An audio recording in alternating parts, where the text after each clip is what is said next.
Now, let me just break it to you, the fools out there. If you don't make stuff, there's no stuff.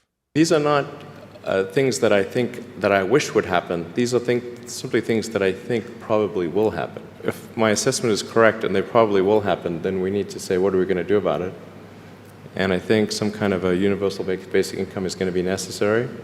Hey, this is Warren Redlich. I am arguably the world's biggest Elon Musk fan. I believe in the machine that builds the machine. And yet, I think Elon Musk is wrong about universal basic income. I have people who tell me I'm an Elon Musk fanboy. Yes, I am. But I still think he can be wrong about something. You should take the approach that you're wrong. That you, the entrepreneur, are wrong. Your goal is to be less wrong. As Elon says, we're always wrong, and our goal is to be less wrong. And that applies not only to us, it even applies to Elon. A lot of prominent people whose opinions I respect and who I like have talked about universal basic income. It could be Milton Friedman, Jordan Peterson talked about it not favorably. Elon has talked about it. Personally, although I like Andrew Yang, I disagree with him on this, and that's a big thing to disagree on. Andrew Yang is basically from my hometown. So there's a lot of people who like it, but it's wrong, and I'm going to tell you why. Figure out some way to develop some sort of a universal basic income plan or something like that. People talk about universal basic income as if it solves a big problem. It doesn't solve any problems, and it creates bigger problems. So I'm going to explain. Let me explain. No, there is too much. Let me sum up. No, really, I'm going to explain. Are you ready? Let's go! Before we get into this, I'd like to thank Bradford Ferguson of Halter Ferguson Financial and all my Patreon supporters for helping this channel grow and improve in many ways. Patreon supporters get early access to some of my videos, and they get some exclusive content. There's a link in the description below if you'd like to support this channel on Patreon. Universal basic income. This is what this is all about. Yes. Yeah, that's what my campaign for president is all about. For starters, what problem is universal basic income supposed to solve? Leaders identify the right problem. The most common take that I see is that increasing automation and artificial intelligence is going to take over all the jobs and destroy jobs, and there won't be anything left for humans to do. Millions of people will be out of work in the short run. In the long run, there won't be any work for anyone. I don't buy it. We've been hearing this, and I'm sorry to say this, we've been hearing this whiny nonsense for decades, and it hasn't been true ever. It's always been wrong, and it's going to stay wrong. Just as an example, here's Andrew Yang saying that all trucking jobs are going to be gone in 5 to 10 years. Hey, being a truck driver, the market's not going to value that much when the trucks start driving themselves in the next 5 to 10 years. So let me get this straight.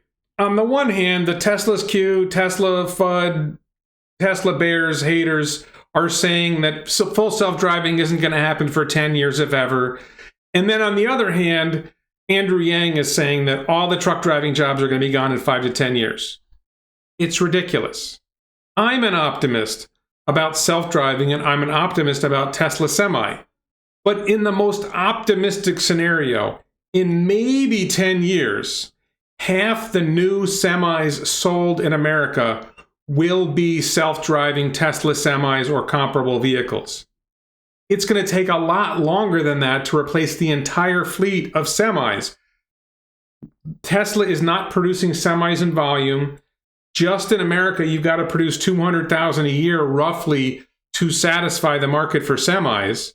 There's a whole world of vehicles like that that need to be replaced. It's going to take easily 20 years starting in 2030. So we're talking at best 2050 before all truck driver jobs are eliminated. So the dent in truck driver jobs, will there be some reduction in truck driver jobs? Yes. When does it start? 2025, 2030? And we're not even really sure of that. Elon Musk and Drew Baglino talked about it taking 10 to 15 years to replace the entire global fleet starting in 2030. So in the optimistic scenario, you're talking 2040 or 2045 before all internal combustion engine vehicles are replaced. And you're not replacing all drivers until you replace all internal combustion engine vehicles. You basically need on the order of roughly 10 terawatt hours a year of battery production to transition the global fleet of vehicles to electric. And the average vehicle lasts 15 years, so we're talking about 150 terawatt hours, give or take, to transition the whole all vehicles of all types to electric. Yeah. Here you can see Andrew Yang grossly overstate the problem. About 8% of American jobs right now are in STEM fields, like in technology, engineering, math, etc. So you're talking about 92% of the population that is not in those fields, and it's unrealistic to expect that 92% to somehow shift into the 8%. So now it's not just truck drivers. Yang thinks that 92% of all jobs are going to be eliminated in the next 10 years. What is he saying? And is he saying that all these people he thinks are morons won't be able to find new jobs? Who's being unrealistic here? Andrew Yang's being unrealistic here. People who support universal basic income are being unrealistic here. Humanity has been going through massive technological change for over 100 years. Technology makes humans more productive, and there are more jobs today than there ever were before.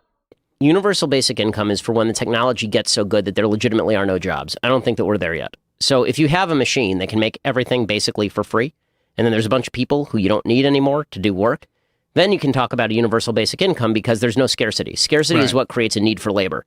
So if there's scarcity in any industry, then there's going to be a need for labor. There's going to be need for new labor. People are going to still have to, work on these trucks and deal with technology. And the computer industry didn't destroy jobs all over the United States when typewriters went out. So I think it's a little premature. I'm not sure there will ever be a day when there's when the machine society is so well developed that it can take over all jobs. My perspective on universal basic income is when you have a 4% unemployment rate, it's very difficult to say you need a universal basic income. It's, again, 96% of people in the labor market who can work are working. So that's not suggesting to me that there's this vast underclass of people who are totally incapable of working. There's something about the elites in any society, including ours, and maybe including me, that we think we know which jobs are going to be destroyed by this technological change. We aren't always right about that. People said ATMs, automatic teller machines at banks, would eliminate bank teller jobs. That ain't true. That's not what happened. Bank teller jobs actually increased. ATMs made banks as an entity more efficient. They were able to open more branches, and that created more bank teller jobs. Human beings have adapted to changes since time immemorial. AI is just another adaptation in the way we go forward. If you see that, that's a bank branch from somewhere the mid-90s. You can see a row of tellers, all of them handing out cash, taking in cash, right? And bank tellers were a huge and important part of the banking system. A bank was seen as a place where you put in cash, take out cash, and that's what a bank teller did. In the 1980s, they came up with these things, ATMs. And they said, hey, the bank teller job is going to be destroyed, right? Because these guys work 24/7. They are fully automated. They can give you cash when you want it. Why would you go to a bank teller?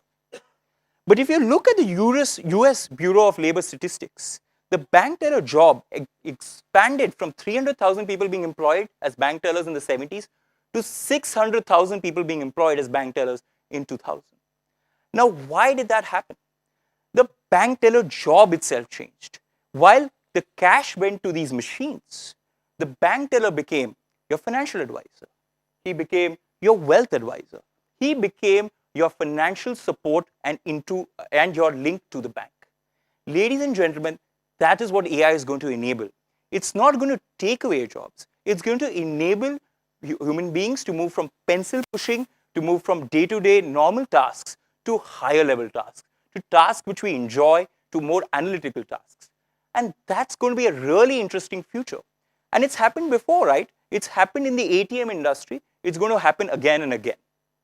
The big thing that goes along with this is we are unable to see what jobs will be created by this new world with all this new technology. Did the elites see careers in search engine optimization, search engine marketing, social media marketing, what I'm doing here. Did the elites see these jobs? I've done all those jobs and I didn't see it coming, and I think I'm a smart guy. We can't see the jobs that are going to be created. We can guess, we can kind of figure it out. There are some visionaries who maybe have some idea, but realistically, a lot of jobs will be created in whatever happens with the new technological change, and we just can't possibly anticipate it. But there's one thing we know from history. There will be jobs created, people will fill them, people will adapt, and they will come up with new jobs and do new things. Humans are amazing. That's a big thing that Andrew Yang and the universal basic income crowd get wrong. Like, I spent the last 7 years running an organization that I'd started called Venture for America. And we helped create about 3,000 jobs in Detroit, Cleveland, St. Louis, Birmingham, New Orleans, other cities around the country. And I saw that we're pouring water into a bathtub that has a giant hole ripped in the bottom. And that for every 5, 10, 50 jobs that my entrepreneurs are going to create, we're going to lose 5, 10, 50,000 jobs. If you notice in that clip, Andrew Yang only sees the jobs that he thinks he created, if he even created them. He can't even conceive of the fact that other jobs might have been created that he didn't see. In his vision of the world, any jobs that government doesn't create don't exist, and anybody who loses a job can't get another job. And that's just factually wrong. The economy creates new jobs all the time, and we have more people employed than ever, so his analysis is clearly wrong. So you put $1,000 a month into their hands, it's going to go right back into the economy. They're going to spend it on food, childcare, car repairs they've been putting off, the occasional night out.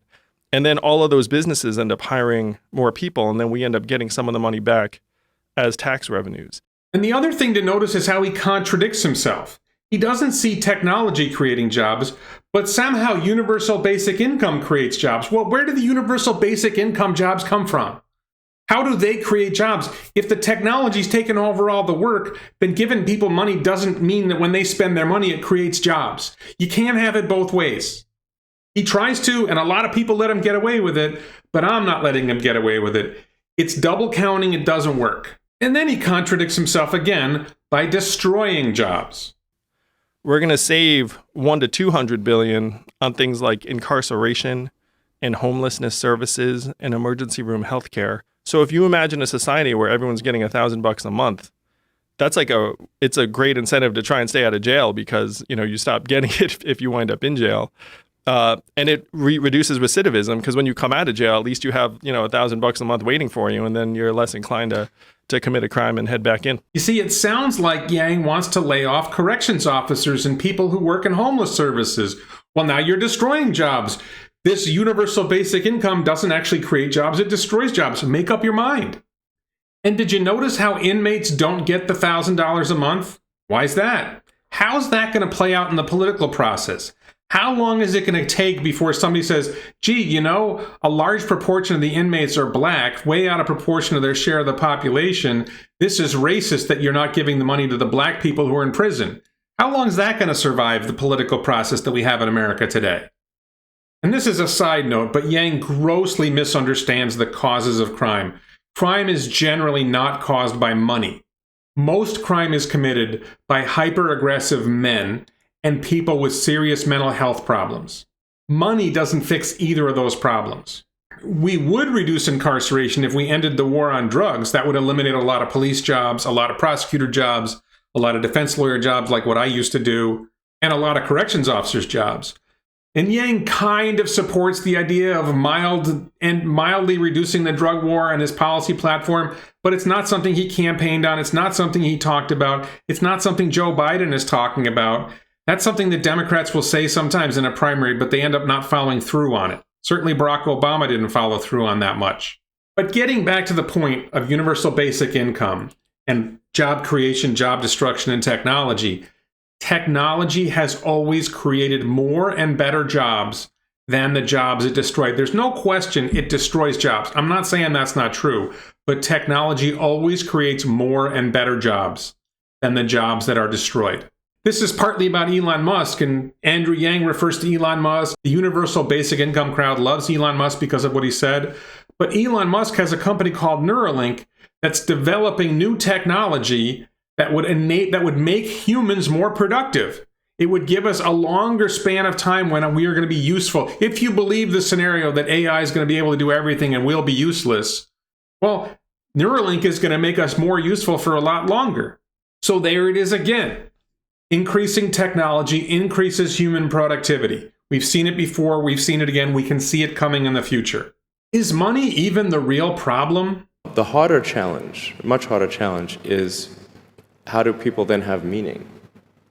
Like a lot of people, they derive their meaning from their employment. So if you don't have, if you're not needed, if there's not a need for your labor, how do you, what's the meaning? Do you have meaning? Do you feel useless? That's a much harder problem to deal with. The real problem is purpose. It's not that people don't have money. If you believe all these claims about abundance and everything, then there's going to be plenty of stuff that's going to be almost free. What's the money for? The problem is purpose, that there's so many people who don't have a purpose in life, that having meaningful work gives people a sense of purpose, and that gives them a feeling of responsibility. It gives them something to do. If they have nothing to do, that can be corrosive. You think that there's a real problem with like something like a universal basic income? You think it's a horrible idea? Well, I think the idea that the solution is a basic income is not a good idea, because I think the problem is deeper than that. I don't think the fundamental problem is that people don't have enough money. I think the fundamental problem is that human beings in some sense are beasts of burden. And if they're not provided with a place where they can accept social responsibility, social and individual responsibility in an honorable manner, they degenerate and die. That's the opiate crisis in the West right now. Like men who are men don't need money. They need function. Some of the claims suggest that technology will be so amazing, so efficient, that most things will become very cheap or free. This is, to me, even, I know Elon said it. The output of goods and services will be extremely high. So with automation, there will come abundance. There will be, almost everything will get very cheap. I think it's unrealistic. Is it going to make housing cheap? I don't see how that's going to happen. Maybe Elon's going to pursue my idea of Tesla-villa housing, and he's going to make housing inexpensive. But I don't think it can get that cheap, and it's still going to cost something. Food is still going to cost something. I don't think Disney and Netflix are going to make entertainment cheap. That doesn't seem to be the path we're on. A lot of things are still going to cost money, and maybe they're going to go up in cost, especially if you have to print money to pay for all this universal basic income. I do agree that, for example, transportation, what Tesla is doing, what the Boring Company is doing, even what SpaceX is doing, is going to make a lot of areas of transportation a lot less expensive. And the average American's cost per mile from going from point A to point B for having a car is going to go from 60 cents a mile to maybe 20 cents a mile or even 5 cents a mile. And that's going to radically improve the economy in a lot of ways. It's a lot of good things, but it doesn't mean everything gets cheap. And again, if everything becomes cheap or everything becomes free, then money isn't the problem and universal basic income isn't solving anything. Handing out money is not the solution if money isn't the problem. And we need to be clear that machines may do a lot of things well. It doesn't mean everything is free. There are still going to be things we need that are going to cost something. This future where nothing costs anything is a fantasy, maybe 100 years from now, but certainly not in my lifespan, unless Neuralink makes me live forever. Certainly not in the next 10, 20, 30 years. It's going to be a lot longer before we get to that kind of paradise. And we'll see what kind of paradise it really is. This notion, though, that you can just sort of send checks out to everybody and things will be fine is not true, obviously. There's some people have this absurd view that the economy is like some magic horn of plenty.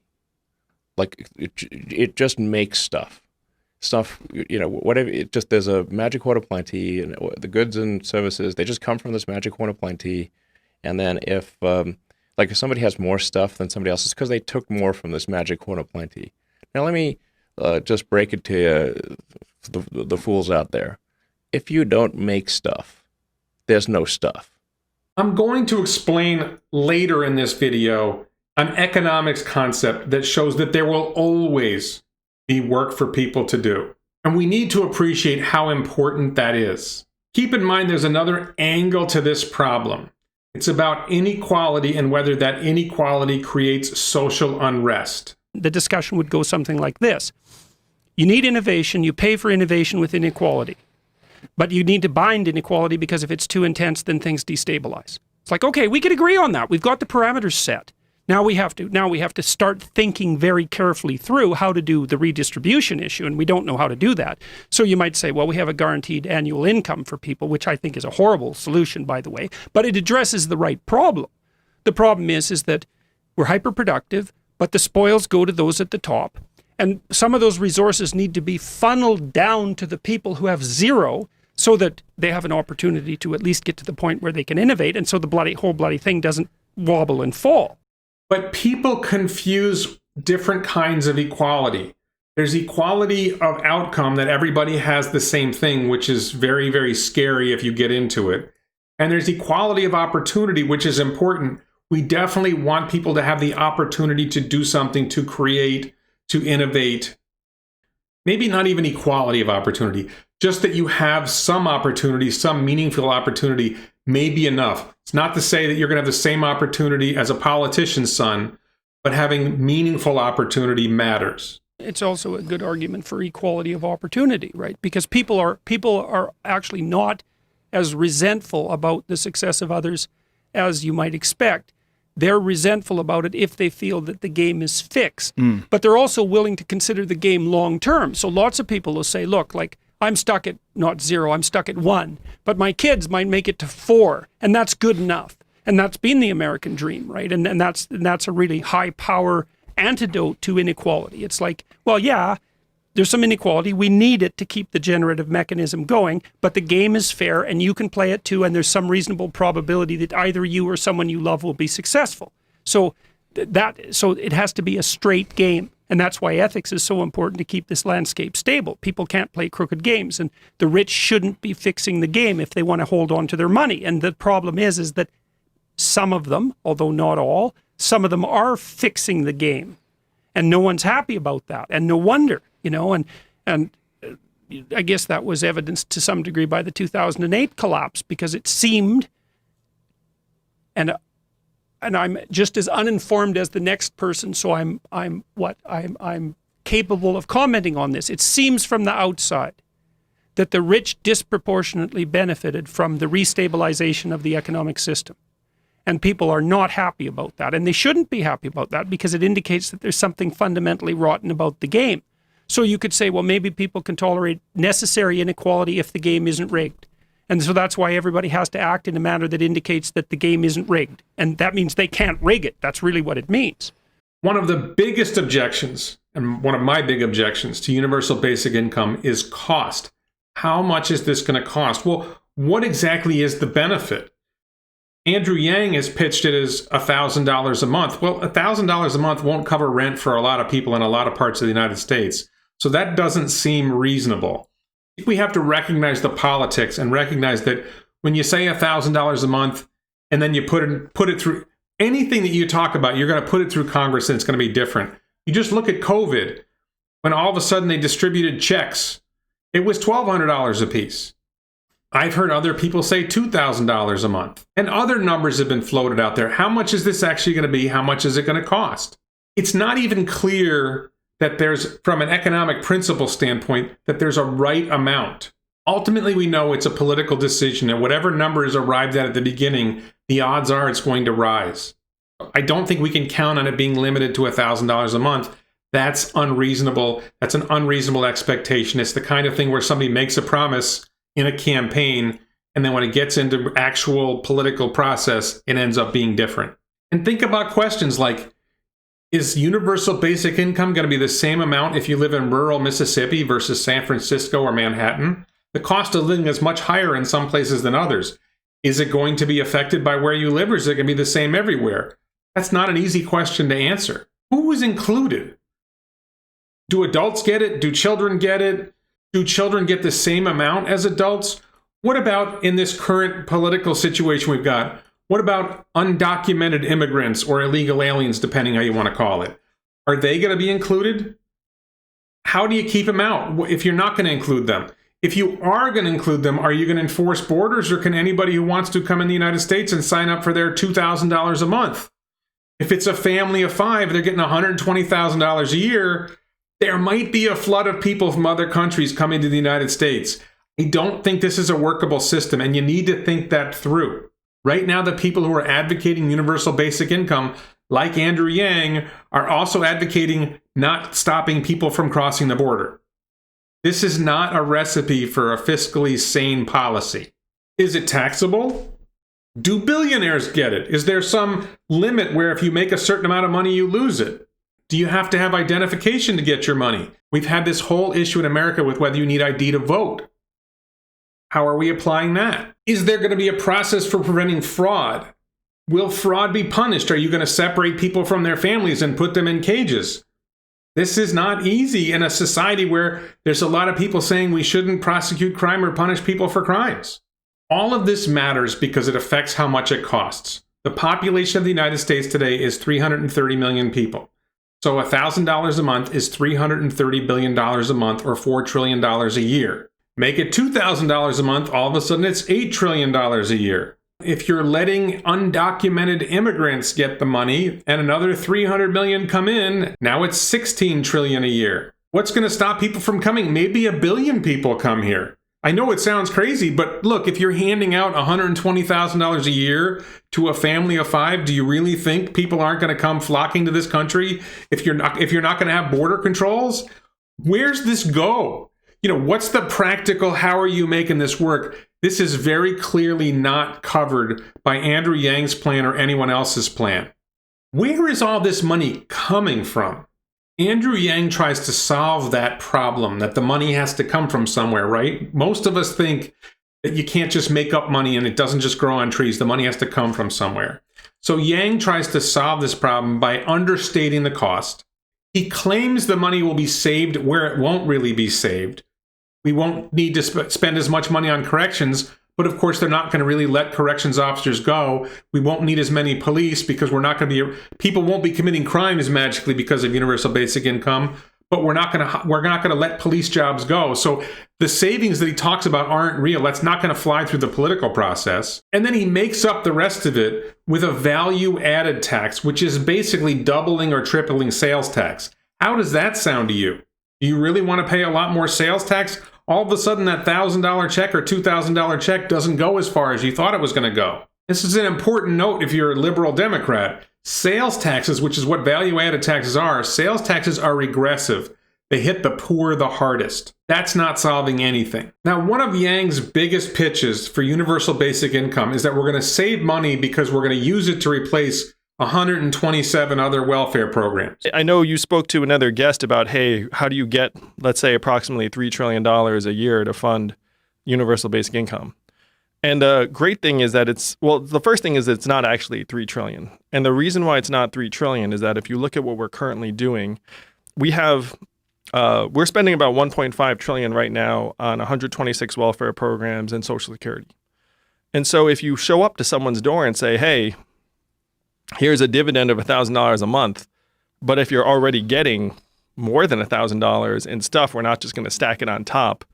We're just going to say you're guaranteed $1,000, and if you're already getting more, then this doesn't touch you. You can keep your current stuff. If you're getting $700 in food stamps and whatnot, then you can just get $300 on top. So the $3 trillion actually shrinks a lot very fast because of the fact that about half of Americans are already getting various income support from the government. So the real price tag is closer to about 1.8 trillion if you say everyone who's 18 and up. It's really interesting when you listen to his description of this, that all of a sudden the universal basic income isn't universal anymore. Now the kids don't get it. Now if you're on Social Security, you're not getting your check. Do you really think you're going to pull this off and you're going to cut the Social Security recipients out of their $1,000 a month? That's not what happened with the COVID relief plan. We had the COVID relief plan. Social Security people were still getting their Social Security checks. They didn't lose income, and we gave them $1,200 anyway. You're not being realistic if you think you're going to come up with a plan like this and leave Social Security recipients out. That's not going to happen. Yang's policy is an all children left behind policy. You're going from George Bush, no children left behind, to Andrew Yang, all children left behind. How does that make sense? Does a family suddenly, they're able to get by without the money for their kid? It doesn't make sense. All of this might be sensible from a policy standpoint. I'm not saying it is sensible. I'm saying it might be sensible. But there's no way this survives the political process. And you've got to recognize that you have this big idea. When you put it through Congress, you're getting something else out. When Barack Obama was running for president, he said Obamacare was going to reduce healthcare premiums by $2,500 a year through cost control. It went through Congress. The cost control went away. I'm paying $5,000 a year more than before Obamacare went in. And I'm one of the lucky ones. My policy actually continued. I had a pre-Obamacare policy that was grandfathered in somehow. And I've talked to other people and their insurance costs are much, much higher than mine. And we're losing our policy this year, so we're screwed. So promises are promises. When it goes through Congress, the promises vanish and you end up with a mess. Will seniors still get their Social Security and their Medicare? Will the disabled get their payments? Will Medicaid patients still get Medicaid? Are these problems really going away? Do you really think this is going to survive the political process? What about farmers? Are they going to lose their subsidies? There's an endless list of government programs to help people and help companies, personal welfare, corporate welfare, farmer welfare, whatever you want to call it. And you're foolish if you think any of this is going to end. None of it's going to end. It's just going to be increased costs, and we're not going to see any of the other stuff gone. So this is going to be an outrageously expensive addition to the federal budget, and it's going to be funded by sales taxes on you. Now, I'm going to bring economics into it, so I hope you'll forgive me. I've been surprised that I haven't seen anyone else refer to this. It's called the Law of Comparative Advantage. It's a concept from international trade theory, but it applies here. The premise that Elon Musk and Andrew Yang talk about is that the machines are going to get so good at everything, they'll be better than humans at everything, and so they'll make everything and humans won't need to make anything, and it misunderstands how trade works. In this case, it's trade effectively between the machines or the people who own the machines and the other people. Within the Law of Comparative Advantage, which looks at two countries where one country is relatively better at producing one thing and the other country is relatively better at producing another thing, and the countries produce the things that they're most good at and they trade with each other, and they end up with more than they would have ended up with if they only produced on their own and didn't trade. This comes up in one aspect of comparative advantage when one country has an absolute advantage. One country is, let's say, a wealthy country like the United States and a poor country like some poor African country. And the United States, it turns out, produces everything better than the other country. And you would say, well, there's no reason for them to trade. The United States just makes stuff for itself and there's no trade. But no, if the poorer country is particularly good within its sphere at one thing, they make that and they trade with the rich country and it works out. And that was explained at Khan Academy explains it. So this is Charlie's PPF now looks like this. So in a given day, he can produce, and let's just assume that they're using the same number of inputs. So using the same number of inputs in a given day, he can produce 40 cups when Patty can only produce 10. So he has the absolute advantage in cups. Or in the same given day, using the same inputs, he could produce 40 plates while Patty can only produce 30. So now Charlie all of a sudden has an absolute advantage in both products. But we'll see it still makes sense for them to specialize because they have different comparative advantages. They have different opportunity costs. Charlie trades 10 cups for 20 plates. So now he traded 10 cups and he gets 20 plates. So now he'll end up at this scenario right over here, which was beyond, it was unattainable when he was working by himself, when he didn't specialize and get these gains from trade. So this is a good scenario for him. He's able to get outcomes that he otherwise would not have been able to get. But if we look at the same scenario, Patty traded 20 plates for 10 cups.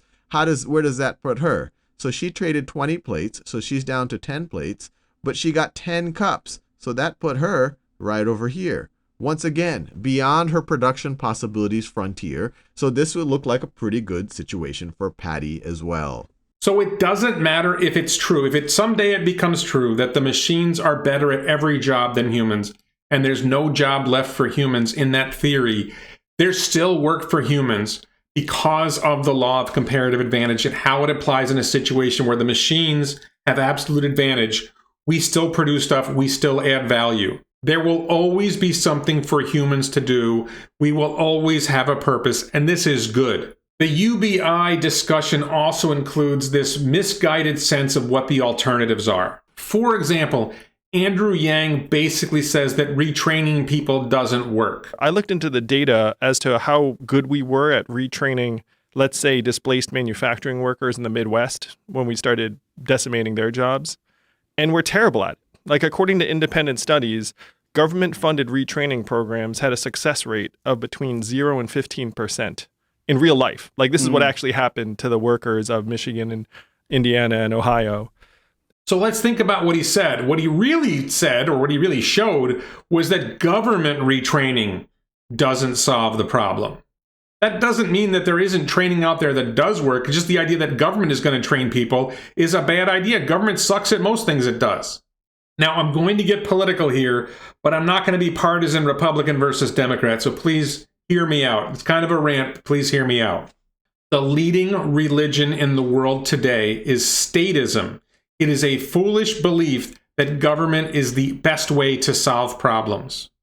I'm sorry, but it's a cult. If you're in this cult, I'm begging you to think about it.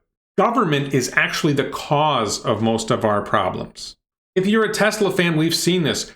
Government makes it hard for Tesla to hire good workers in Germany because of the employment and labor regulations in Germany that make it difficult for somebody who left their job to switch to a new job. Yes, and like, to my biggest concern for getting up talented people is probably Berlin, because the labor mobility in Europe is low. I would recommend changing this. Like, if somebody wants to leave and join another company, sometimes they have to spend 6 months on garden leave. It's called garden, hang out in the garden, basically. And like, this is not a good use of people's time, I mean, if they want to hang out in the garden, that's fine, but they shouldn't have to. Government interfered with workers doing their jobs at the Tesla factory in Fremont in Alameda County. Government is not the solution, it's the problem, and freedom is the solution. Freedom is always the best solution. I'll give you a maybe rare exception. Maybe. Probably not, but maybe. Capitalism creates jobs and it spurs innovation. Socialism destroys jobs and destroys innovation. Big government is big bureaucracy. It hates innovation. It interferes with anybody who's trying to make things better. Now, this is not a pitch for Republicans over Democrats. They're both socialist. The only way we're going to solve these problems is by shrinking government, and Republicans have shown us they don't do that either. So there's my libertarian pitch. I hope you'll forgive me.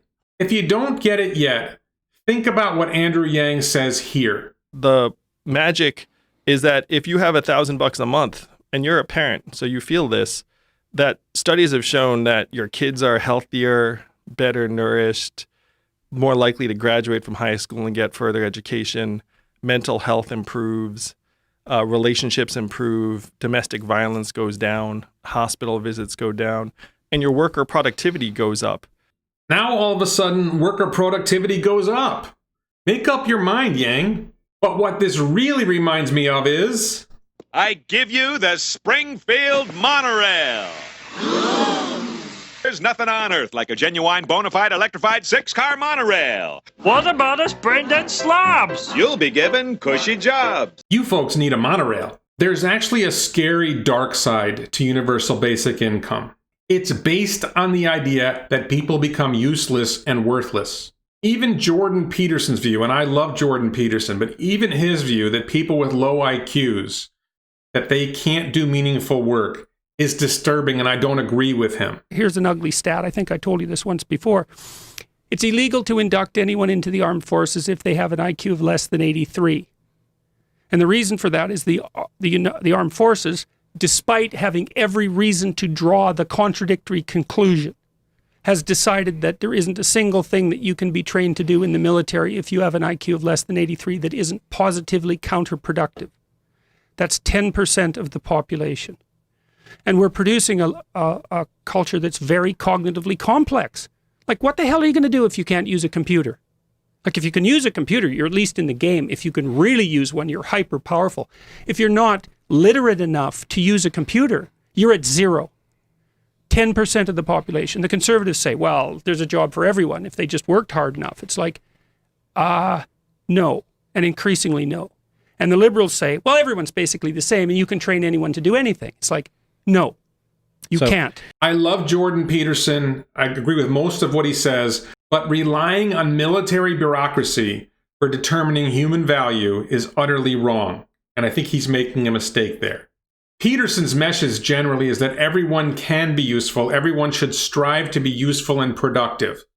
Everyone should be encouraged to pursue meaning through work, through art, through helping others, through doing things in your community.